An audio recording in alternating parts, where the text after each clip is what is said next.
A Itália está no limite.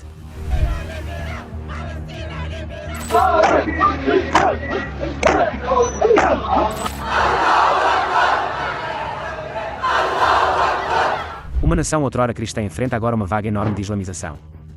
Igrejas vandalizadas, crime a aumentar, bairros inteiros transformados para lá do reconhecível. Isto não é só migração. Isto é uma invasão de cultura, valores e identidade. Como é que chegamos aqui? E mais importante ainda, será que a Itália consegue travar isto? Vamos começar com factos frios e duros.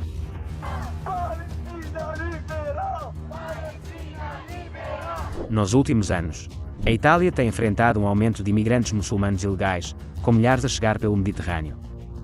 O que antes era uma crise humanitária está agora a tornar-se numa emergência nacional. E não é só uma questão de números, é uma questão de consequências. Olha para Lampedusa. A ilha mais a sul, que tem recebido barco atrás de barco de chegadas ilegais. A vila, com 6.000 habitantes, foi inundada por mais de 10.000 migrantes em apenas uma semana. A polícia local ficou sobrecarregada, os moradores ficaram aterrorizados e o governo ficou a tentar reagir. A violência arrebentou entre grupos de migrantes, houve motins e a lei e a ordem colapsaram.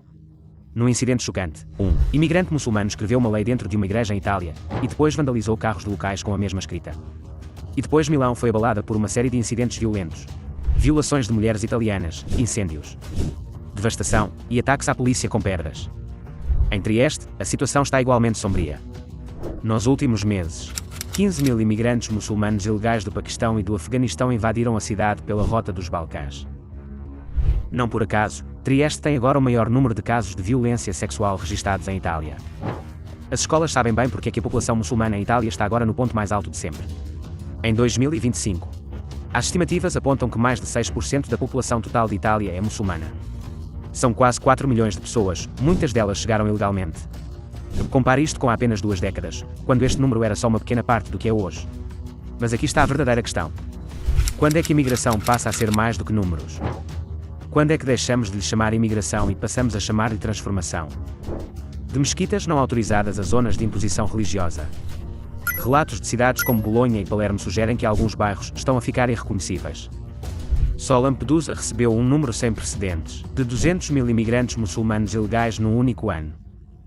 Todos os dias, pelo menos 30 barcos chegam à Itália com homens da Líbia, Tunísia, Paquistão e Bangladesh. Homens que em breve vão ser instalados em hotéis com a ajuda do governo, enquanto 8 milhões de italianos vivem na pobreza absoluta sem trabalho. A primeira-ministra Giorgia Meloni chegou ao poder com uma promessa: travar a migração ilegal. A Itália assinou vários acordos com a Tunísia, a Líbia e a Albânia para travar o fluxo. Os centros de processamento na Albânia deviam travar os ilegais antes de pôr em pé em solo italiano. Mas funcionou. Os números mais recentes contam outra história. Em 2023, Itália recebeu mais de 160.000 migrantes ilegais. Em 2024, esse número caiu apenas 15%. Em 2025, apesar das medidas mais duras de sempre, dezenas de milhares ainda conseguiram passar. Mesmo com mais deportações, o problema está longe de resolvido. E vamos falar das políticas europeias. Porque a Itália não está sozinha nesta luta. França, Alemanha e Suécia estão todas a lidar com problemas semelhantes. Mas, ao contrário destes países, Itália está mesmo à porta do Mediterrâneo. O peso é maior, e o risco também. Entretanto, as taxas de criminalidade nas zonas dominadas por imigrantes estão a disparar. Milão, que já foi o centro económico, agora enfrenta desafios. A Itália transformou-se num campo de batalha. Imigrantes muçulmanos atearam fogos, atacaram a polícia com pedras e vandalizaram negócios. Isto não são casos isolados, são padrões. Então, para onde é que Itália vai daqui?